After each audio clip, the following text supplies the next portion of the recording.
Welcome back. We are Outside the Box, where we are podcast driving our clinical performance here in and around the city of Sugar Land by taking some topics outside of our industry and seeing how we can use them to make us better. I'm Kevin, your host, and joining me once again, thanks for coming back. Thank you for having Mary me. West Todd, thanks for joining us. Thank you. And today we're going to talk about doing hard work. Okay. Something that you're pretty darn familiar with. I am. A lot of different domains in life. Yes. So let's reintroduce ourselves. Mary, tell us a little bit of background of you and where you want to introduce us into some history of your hard days. Yeah. So this is about hard things. I had cancer twice. Mm-hmm. You know that. Most people think that cancer was the hardest thing that ever happened in my life. They really do. They think, my goodness, that's the worst thing that can ever happen to you. Can I just say that's a reasonable thing to think? Reasonable people are like, wow, twice. That had to be really hard. It was hard. I'm not saying it wasn't hard, but for me, my childhood was more difficult, and really breaking free from the damage that was done. I have no animosity towards anybody, only love. But there was some healing to happen because of that. I believe that made me tough and resilient. I really do. I think that overcoming that and standing up in the midst of a situation where I could have just fallen apart and nobody would have thought anything about it. Mm-hmm. They would have expected it. Oh, well, that makes sense. She went through this. She went through that. This happened. That happened. But the harder thing is to stand up and heal through it. Yeah. To stand up and get up and heal through it. So I think by the time cancer came, I was just like, well, here's another hard thing to deal with. Yeah. And that's how I approached it. It really is. Got diagnosed with cancer in 2019. Obviously, it was a shock. I was a single mom at the time, had a business, had 2 children, had a mortgage. So I think shock is the right word for it. But I never stopped. I just kept moving forward. My vision hadn't changed on what I wanted to do with my life. Mm-hmm. I wasn't dead yet. Okay, yeah, it's true. Yeah, I was still kicking. Mm-hmm. I was still able to get up every day, albeit maybe a little bit painful, but I was still able to get up and keep moving, and that's what I did, and that's how I kept my business through 2 cancer battles, through COVID, through a market crash, because, it all compounded into one time, 2019 to 2020 COVID, to 2021 cancer, to 2022, just the market just, it was a lot over a 4 or 5 year period of time. But I never laid down. I just kept moving. And you had even mentioned in some of our conversations about this that you had no choice.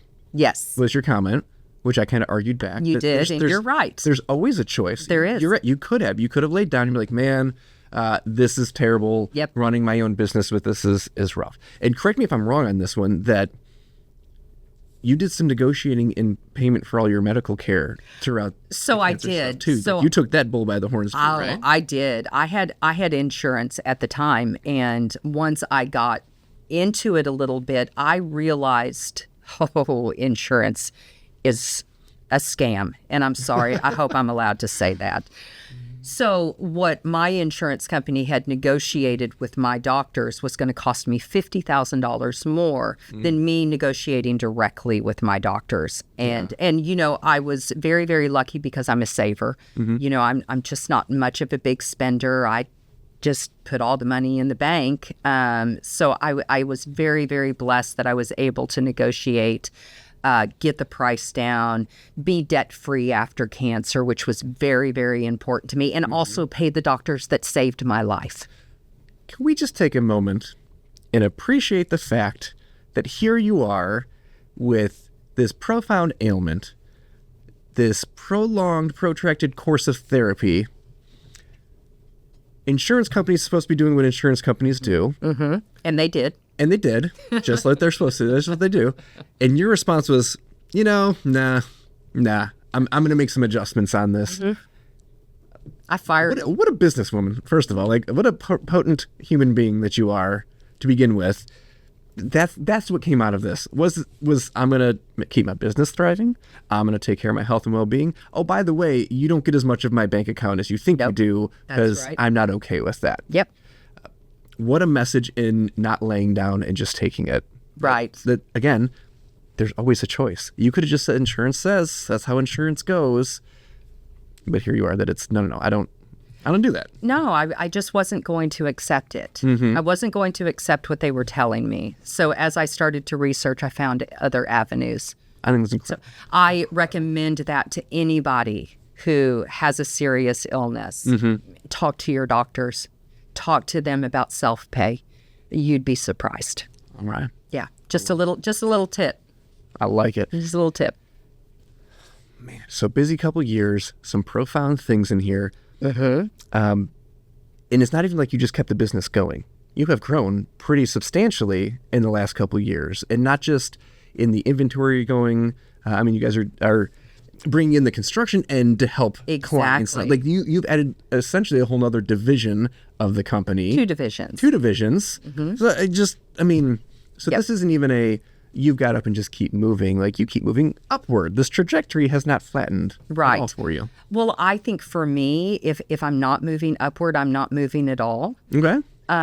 So that's kind of how I look at it. I always want to be growing. I always want to be better than I was yesterday, whether that's personally, professionally, as an athlete. I want to be better than I was yesterday. So that's my attitude about everything. Yeah. So, we had a situation where the market did crash, and my husband and I, who I met 26 days post-op, from my first cancer diagnosis. Now he's a fabulous man. We put our talents together, and now we own a construction company. My husband, Daniel, is doing commercial real estate, and I'm running our residential division. And let's just acknowledge you're married to a Marine, so God bless you. Oh, I am. You're an angel. Pray for me. So you come through this, and this is courageous. This is bold and brave. Can I ask you to be human for a moment? Okay. How scary was all of this? It was terrifying. Okay. It was absolutely terrifying. But like you said, impressions matter. So I couldn't take that fear on my job. That had to sit at home. It couldn't come with me. Just because I'm out working, I still have this looming, you have cancer, you don't know where it's going to head, you don't know whether you're going to live or die. You just don't when you hear that big C word. But I couldn't take that outside of the house. So every single appointment that I went on, I didn't have cancer. Nobody knew. Like I told you, I was a single mother when I was first diagnosed. My first surgery happened, and I spent 9 weeks with 3 tubes hanging from my sides because I could not stop working. I had kids to take care of. I had a mortgage to pay. I had a business to continue to build. And, I knew it was going to be more challenging. So, that was a consequence of me just keeping moving.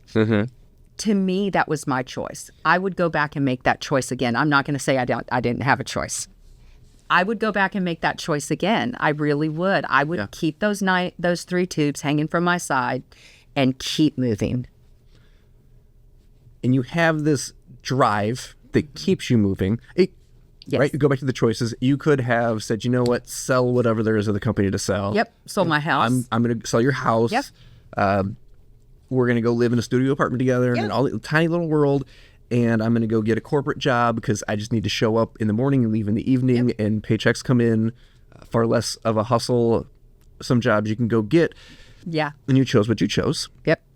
And what was the drive? Like what of it is so valued that it was, because you said to me, I didn't have a choice, where I wouldn't have to revisit our conversation, right? But to you, there wasn't an alternative that was acceptable. This was the only acceptable choice. Yeah. But why, like the hardest of the choices? I think every individual has an underlying why. I call it a why. Why do you get up every day? Why do you work so hard? Why are you a good parent? Why? And for me, it was for my children. For me, I didn't want to lay down on them. I had worked so hard. I had built this business to change the trajectory of their lives. I really had. Had I not stood up, I come from from a background, I was homeless at 18. I've seen life. The only person that was going to change those two kids' lives was me. I didn't have anybody to fall back on. I didn't have anybody coming to save the day. So they're my why. They really, at that time, I just kept getting back up because I wanted to keep their future intact. That business was their future. It was the way for me to take us from never going anywhere to giving them some real opportunities in life. And I have two fabulous kids. I've got a son who's incredible and amazing, but I wouldn't have been able to provide all the opportunities to him that I did had I not worked so hard. If you hadn't noticed, CrossFit's expensive. Yes. Personal training and creating an Olympic weightlifter is expensive. Getting a linguist Chinese lessons once a week is expensive. But those things for those kids are going to change the trajectory of their lives. And if I lay down and die, what happens to them? Yeah. So for me, that my big why is my family. And in discussing this purpose, I have not, that this company creates opportunities in the trajectory, but it's not about making the dollars. That it's not, I'm going to go make a bunch of dollars, because then that would make it easier I'll just go work at somebody else's company then and let them deal with all the rest of the stuff that comes with being a company. Yep. So it's that purpose-driven thing. Yes. And there's people that don't have children, but there's still this purpose, right? Yeah, everybody's got their own something. And the way you described it, that's what I wrote in my notes. Yes. The way you talked about it before was what are you willing to fight to live for? Yes. That there's your thing. That's right. Something gets challenging.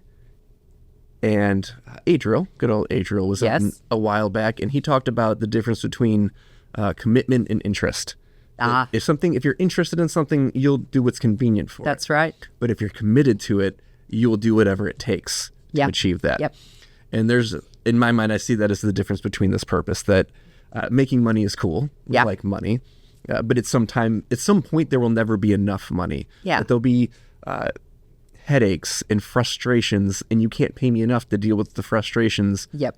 It's the intangibles. It's the non-financials. Purpose, being satisfied, is what really feeds it. I think it's the only way people get up in the morning. People aren't going to get up in the morning just for money. Yeah. I truly do believe that. There may be some exceptions to that rule, but I believe most people need more than that to get up in the morning. I agree. I think when it gets hard, it's really easy to show up when it's just, I'm just getting paid. It's easy. There's not a difficulty. But here it is. Oh, hey, wait. By the way, Mary, you need surgery. Yeah. You need protracted therapy. You're going to have contraptions hanging out of you. Yes. And that's so much fun. I don't know that there's enough dollars that you'd be like, that's cool. I'll take it. I'll take it. Just keep paying me the dollars, right? Without having this deeper purpose of a higher purpose. I don't know if I would have made it. I don't know. Do you know? Honestly, that's probably saved my life. Yeah. Having that purpose, having those two kids looking up at me, and knowing that I was their anchor and I was the one that was going to keep it all together for them, regardless of whether I had cancer or not. I'm not sure I would have thrived as well without that. Yeah. Let's bring this. The cancer fight. This is a big fight. Like, that's a big deal. Let's bring it into some more current days of difficult things that you like to do. Okay. And tell us about your new favorite sport that you do. Oh, my favorite topic. I do jujitsu now. Okay. So when I met my husband in 2019, he does jujitsu and I do CrossFit. And I talked him into coming in training with me far sooner than he talked me into trying a jujitsu class, because it's very, very intimidating. But once I got on those mats and I started to train, it's a lot of fun. It's a lot of fun. I started at 49. Okay. I was 49 years old. I'm 52 now, and I'm a blue belt. So you progressed. I progressed. I've been training. I've been, very, very consistent, and you have to be in jujitsu. I tell people it's like the most intricate puzzle that you will ever figure out with a partner that's shape-shifting. Okay. And it's just a lot of fun. And the interesting thing about our dojo is most people in there are highly intelligent. Mm-hmm. You have to be. You just have to have a little bit going on between here to be able to figure it all out. I haven't heard you describe it as easy. Oh, no, it's not easy, but I don't like easy. I don't like easy things. We also had in our conversation that the things worth doing aren't easy. It's true. Those are the rewarding things, are the difficult, challenging things. Yep. And before we started the show, you and Daniel were talking about the introduction to jiu-jitsu, that yes. When a newcomer walks in, what kind of experience is that for a newcomer walking in? What can you expect from those more seasoned around you? Go ahead, say it, Mary. Caring and compassion. I'm telling you. You're being soft no, on it. I'm not. You're going to take care of people, but what are you going to do when you roll with them? Well, I'm going to try to break their arm off. Yes. But that's part of jiu-jitsu. No. That's what makes it easy. The thing that's so great about the community is everybody is so helpful. They mm-hmm. want to help you. So you've got black belts, brown belts, purple belts, all these upper belts around you that are just pouring into you. I've never quite seen anything like it. It's, yeah. And we were talking about how on a regular basis, you're going to roll with a lower class than you, a lower belt than you are. Well, for me, I have a habit of rolling with... You're an exception. I know. I'm an odd one. So when you roll with... an odd duck. You roll with a white belt. Okay. Is more introductory level than where you are. Yep. What are you trying to develop? I'm practicing. I'm practicing what I've learned in drilling. Okay. So that's, as you move up in your belts, you practice on the belt lower than you. You really do. That's the only way that we can learn. And it's like you're passing the baton. Mm-hmm. Purple belts practice on me. Brown belts practice on me. Black belts practice what black belts do what they want to do. And what specifically did you talk about practicing on these white belts? Whatever technique that I'm learning, I personally really like arm bars. Mm-hmm. So I'm always trying to hit an arm bar. Always. How do you win jiu-jitsu? Just for reference. The other person taps out. The other person has to say, I've had enough, I need to quit. That's right. So what happens is you bump up. Hey, mm-hmm. We're going. If you're rolling with me, I'm going to call or drag you. And then we're on the floor. Yeah. And then we're fighting until somebody taps. So you go into this situation, mm-hmm. both of you. Yes. Two opposing wills. Yes. With the goal of making you so uncomfortable yep. that you quit. Yes. In my mind, jiu-jitsu is all about choking out. That we get, I'm yes. going to choke you until you either pass out or you quit. I mean, yes. we see our whole, any publicized event, right? Right. Well, it's a little intimidating. The funny thing is if you came into a jiu-jitsu gym, if you came into Revolution Dojo and you just sat and you would watch people trying to murder each other laughing during the roll, because we're having a good time. Challenging thing, intimidating. Mm-hmm.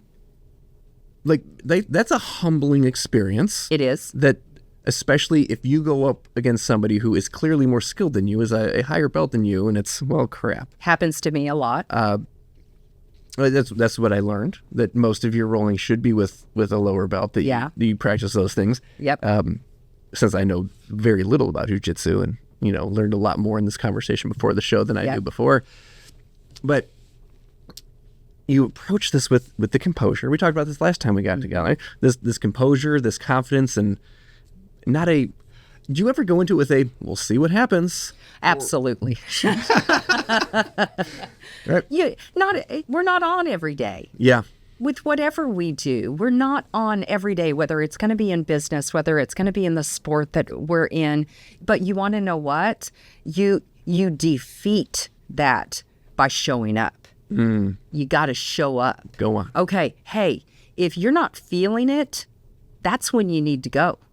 That's when you need to stand up and go. That's when you don't need to be at home with the covers over your head. You need to force yourself on out of that bed and get yourself to class or to work or to wherever it is that you need to be.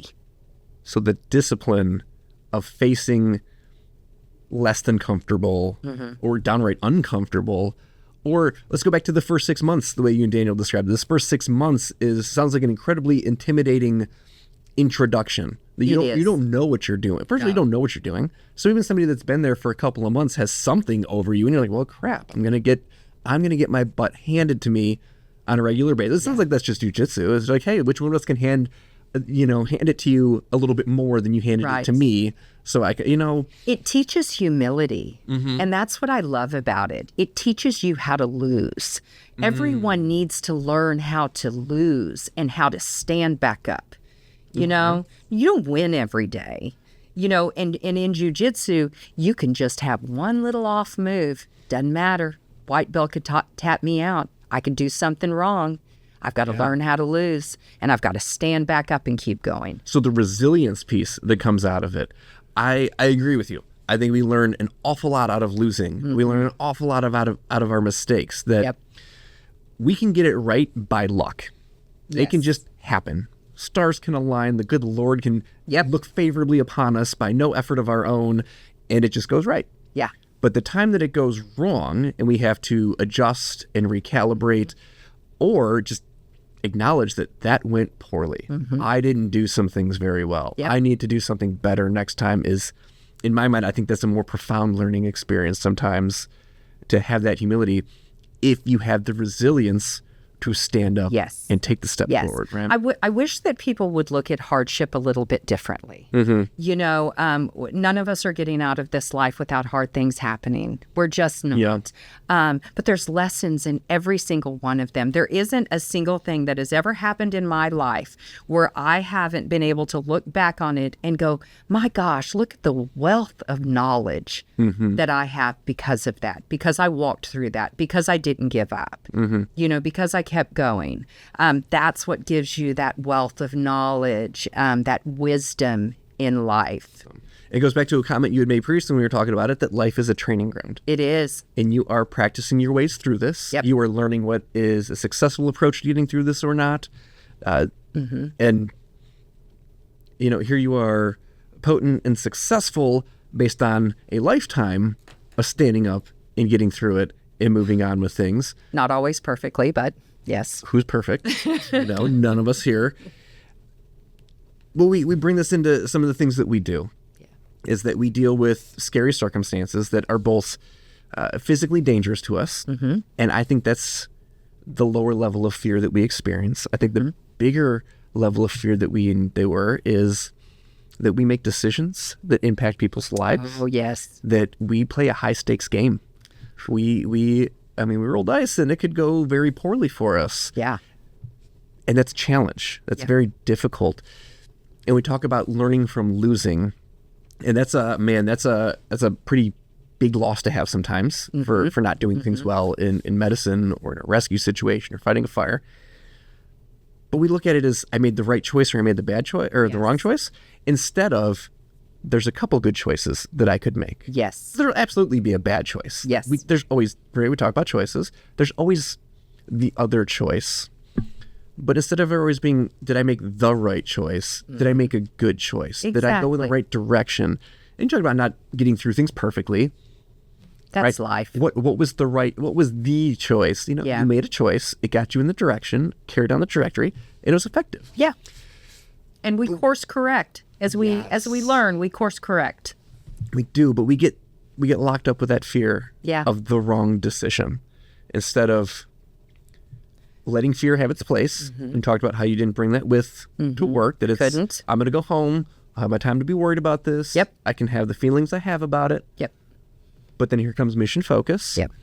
And it doesn't come with. It didn't deter from what you were set to do, what you're capable of doing, what you know how to do. And I think that ties right into what we do, that we deal with so many uncertain circumstances that just this morning, I can't imagine. I helped a crew on a way in. I had never been in this person's house before. I had never met these people before. I knew the crew. I had worked with them on a few things before, so that was a consistent thing. It was a part of the neighborhood I wasn't that familiar with getting to. It was way back in there. All the uncertainty. I don't know what is going on when I get there. That somebody calls 911 and they give some information, and that person gives some more information to somebody else, and then they call us with some more information. Yeah. And it's the great unknown. It's legitimately the telephone game, literally. And that gives people some intrepidation. We're worried about what that is. Yeah. But then you get there and you see what it is, and then it's, oh no, what if I don't pick the right thing for this person? What if I go the wrong direction? And that's what I brought you in to discuss with us today. And you're sharing all these stories of resilience, all this courage of pushing through, and acknowledging that yes, things are scary, but living in the fear, like just what's the point? Where's the value added? I agree. So that is something that we ask in our family. That is a question that my husband forces all of us to ask in our family. When we're making a decision, what is the value added? Okay, if I choose to live in fear, what is the value added? And if I really sit down and unpack that, only negative value. Yeah. I'm getting nothing positive out of that. So it's a great question to ask yourself as you're making decisions. What's the value added in this decision that I'm making right now? I agree. And not even just the clinical decisions. I had that discussion with another one of our young people who had a tough choice to make. And that was my advice. I'm not ready for that decision. Yep. And I said, if you only ever take the opportunities that you're comfortable and ready for, you're going to miss them all. The good ones are going to go. Don't wait until you're comfortable, because your comment of people being capable. Yes. If you're capable of taking the challenge, take the challenge. Yes. So let me tell you a little bit of story of my intro into real estate. Like I told you, I came from an oil and gas background. I was in the more technical side of it. So I didn't deal with a lot of people. I wasn't in sales. I'm an introvert. You weren't in sales? I was not in sales. Okay. I was in technical. I was analyzing tensile strengths on steel that was going to be applied, I see how that directly ties into real estate. I see it. Exactly. So talking about taking chances and talking about, really stepping outside of your comfort zone. I had an anxiety disorder when real estate fell in my lap, and it really did fall in my lap. And I have anxiety from childhood. I do. It's probably something that I will have for the rest of my life, and that's okay. When I made the choice to go into real estate, just imagine, okay, now I'm in sales, introvert with an anxiety problem in sales. The two just don't seem like they go together. I don't see the issue with it, but I sure. say, So. if I could tell people, if you have an opportunity, jump off that cliff. Do it, because I have grown so much by facing that fear. Yeah. I was terrified to go into real estate, because I was an introvert. I had sat, in my little lab for 10 years in oil and gas, I had nobody bother me. But it was one of the best decisions I have ever made. And if I would have allowed that fear to drive me and not have jumped off that cliff and said, you know what, do I know what I'm doing? No, I don't. Can I figure it out? Pretty darn sure I can. Yeah. You know what I mean? Yeah. And then jump off that cliff. And that's when life changes. Yeah. That's when your real life changes. If you never take any risks and you never take any chances, you are never going to go anywhere. In my opinion, in our shared opinion, as we're saying, I'm with you. Take the chance. Yes. Let's rein this in before it gets out of control, though. With clinical decisions, we're not talking about just shooting from the hip and taking a chance. Of course. Okay? We're not saying that. Good clinical judgment. Yes, of course. But just kind of life advice, or as we approach things professionally, as we approach patient interactions, don't let the fear put a cap on it. That's right. That opportunities will be there. And honestly, I think if an opportunity makes you a little uncomfortable, it just is telling you it's the right opportunity for you. That Heck yeah. You are, without realizing it, identifying the value added of succeeding in that opportunity. And you're scared because it's a little bit higher stakes. Yeah. You could lose in that. And that's some of the thing we deal with in our industry, that we do lose. And when I say lose, we could do everything right. All the clinical interventions the right way. Our crews can gel and just be on the same page without even speaking. And we don't control the outcomes. Yeah. Conversely, that things could go bumpy and not go well and people turn out just fine. I call that the Lord's work. Yes. And I don't like to take credit for that one because our process wasn't good. So when I say we lose, we can lose those. That even though our process is fabulous, it's not completely indicative of the outcome. Much higher stakes with what you do.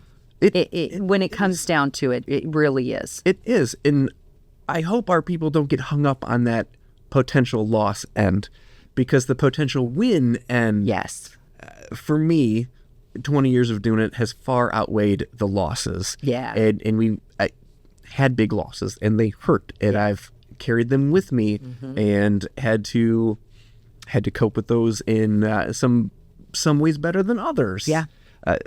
We'll be full disclosure on it that I've had my professional help in counseling services and managing a lot of the losses and the trauma that comes with our industry. Yep. So when you look at our job and you're like, oh no, it could be hard. Yes, people, it's going to be hard. There's difficult things. It's a calling to be the person to handle those hard things, but don't let the fear of the hard things dissuade from the big win and the challenges and the successes we get to have from the challenges. I agree. That in here you are telling us these amazing adventures through adversity that you didn't talk about easy. You talked about fun in jujitsu. Hey, Mary, what are you doing tonight? I'm going to go fight with somebody. It's really fun. I can't wait to get my butt kicked. You just got to try it once. I don't know. I think I might lose to you too bad, Mary. So I might just watch. Oh, come on. I'll just watch. But here we are with adversity is life. That's what it is. It is. And life's the training ground. So how are you going to teach yourself to move through that? Yeah. Right? Yeah. And I wrote it down here, and I want you to be the one to say it because it was your quote, and I wrote it in my notes. Right down there at that bottom part, what is the biggest thing that really people need to know? I think people need to understand how strong they are. They don't give themselves enough credit for how strong they are and what they can endure. You would be surprised when you're faced with cancer. You have to walk through that. You can't not walk through cancer. So it does teach you how much stronger you are than you thought before. So I think people just need to understand how strong they are and stand up and fight and get out there and do brave things. Make a beautiful life for yourself. I love that. Yeah. I agree with you. We don't give ourselves credit sometimes. Yeah. I like to say that it's not my quote. I can't even give the proper credit for it. I don't know who said it, but whether you think you can or think you cannot, you're probably right. I believe that. So don't fill your head with doubt. Nope. Just go for it. Yeah. I tell our people to be brave enough to suck at something new. That was jujitsu for me. Right? Yeah. That's pretty brave. Yeah. Because not being good at that could be pretty uncomfortable. It's intimidating. So emotionally and physically uncomfortable, I would imagine. Yep. Mary, I really appreciate your candor today as you shared some of your experiences and some of the personal background that you're bringing into our conversation. Thank you. And I really do hope that the message that carries through is that hard things don't define you. Yes. And stand up and continue walking through. Yes. Yes. And if you need help, reach out for it. There's so many people out there that are compassionate and caring. You might not even know that person. You may just see them on social media. Man, if you need help, reach out to somebody. Yeah. Just do it. All day. Yeah. Or be the one to reach out. Yes. Or be the one. Seriously. And I will put that to all of us in our industry that, again, we deal with hard things. And there's a lot of bravado in our industry. We're getting better. It's a lot different than it was 20 years ago. There's less suck it up and deal with it. And if you can't handle it, you don't belong here, because I believe that is false. Yes. There's a lot of really good people that if we develop some good coping strategies and ways to maintain through difficult times, we build resilience, and we have even stronger people. So the deal with it stuff out. Look out for one another. Yes. Just shoot somebody a text, a phone call. And the other thing that we're like, I don't want to talk about feelings. Feelings are uncomfortable. You got to talk about feelings. Yeah. Right? Maybe just you and me being physically near each other is enough support for you. Yeah. And we talk about whatever it is. We talk about that sweet Super Bowl halftime show. I didn't watch it. I don't know. But apparently it's all over station. I don't know. Me either. Right? We talk about anything, and just breaking down the isolation that comes with some of this fear and these challenges. Yes. So don't let hard things slow you down. No, don't. Lean in. Lean in, stand up, keep moving. Yeah. You would be surprised what you can get through. I got to find the study, because I keep talking about it, and Kathy pointed out it's incredibly unethical to do now, but it was way back when they took school kids and put expectations on them. You guys are foolish, you're idiots, you don't know anything. Okay. We took this crowd, and it's, you guys are fabulous, you have the best scores ever, taught them the same things. Okay. And then tested them. And lo and behold, the expectations of you guys are fabulous scored really well. Imagine that. And you guys are garbage scored really well. Yeah. You know, you live up to the expectations that you have on you. Boy, isn't that a lesson in life, though? Yeah. Of how you treat people and how you can impact just every single person that you interact with. Just a little bit of kindness, a little bit of compassion, you know? Yeah. Okay, we had a partner workout this morning. I tried to keep up with Kathy. God help me. Good luck with that. Like a couple of times, I'm getting toward the edge of like something being hard, and I'm trying to dig in, and just a little bit of nice work. Keep going. You got that. And I'm like, you know what? I do have this. It's huge. So, you're right. Don't doubt the impact you have on somebody. Don't doubt the impact you have on yourself. Yes. So, when things get hard, lean in. Look for some encouragement. Yep. Mary, thank you again for joining us another time. Thank you. And providing this kind of insight. I really appreciate it. Thank you so much for having me. Absolutely. And thank you for listening in. We will catch you for the next one.